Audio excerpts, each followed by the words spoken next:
Hola estrellitas, hello Sheridan Stars. Remember, this week we're learning about Native Americans or indigenous people, of how they were the first ones to be in this land, and we can find indigenous people all around the world. Let's take a look of some of the history in the U.S.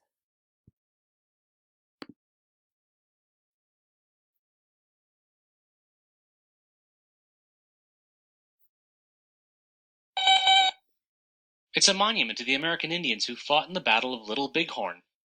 Pretty impressive, huh? Dear Tim and Moby, what can you tell me about American Indians? From Milo. Well, the first thing you should know is that the term Indian is really a mistake. When Christopher Columbus first landed in the Americas in 1492, he was sure he had reached India. So he used the term Indians to refer to the people he met on shore. Of course, he was wrong about where he was, but the name stuck. Since then, a number of terms have been used to identify the land's original inhabitants and their descendants living today. Well, they originally came from Asia. Most of them probably crossed a land bridge that used to exist in the Bering Strait between Alaska and Russia.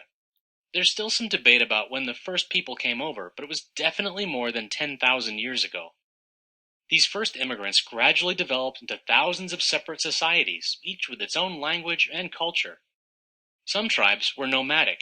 That means they moved with the seasons, following the animals they depended on for food.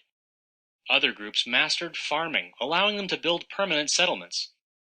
In Central and South America, the Aztec, Maya, and Inca formed highly complex civilizations. Their societies included large cities with organized governments and religions. The place we now call the United States became home to a huge number of tribes. For example, in the Northwest, tribes like the Kwakwaka'wakw and the Chinookan lived through hunting and fishing. In the Southwest, the Pueblo and Navajo managed to farm in the desert through irrigation. They lived in buildings made with various types of dried mud, including adobe, a kind of clay brick. In the Great Plains, tribes like the Sioux hunted for bison and other large animals. In the Southeast, the Mississippian people built villages with flattened pyramids, known as platform mounds. And in the Northeast, 6 Iroquois nations united under a constitution called the Great Law of Peace. Many historians believe the United States Constitution borrowed some ideas from it. Oh sure, Alaska has been home to quite a few native groups over the years, and plenty still live there today. Alaska native groups include the Inuit, the Yupik, and the Tlingit. Well, unfortunately, many of the Native American civilizations are gone now. There are many reasons. Some of them were killed by invaders, and lots more died of diseases brought to the New World by Europeans. In South and Central America, Spanish explorers, or conquistadors, enslaved entire nations. And in North America, many Indians died as European settlers came in and took their lands. During westward expansion in the 1800s, the U.S. government made treaty after treaty with various tribes, promising that if they'd move west, the tribes could keep their new lands.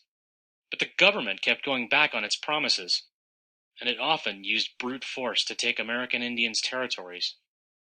Tens of thousands of Indians died from European diseases and poor living conditions forced on them by white settlers. Naturally, relations between new Americans and American Indians grew pretty hostile. By the 20th century, most American Indians in the U.S. were living on reservations, areas of land set aside for them by the government. Yeah, it is a sad history. But we can still learn a lot from the American Indians. People of American Indian ancestry have worked hard to maintain their cultures and celebrate their traditions.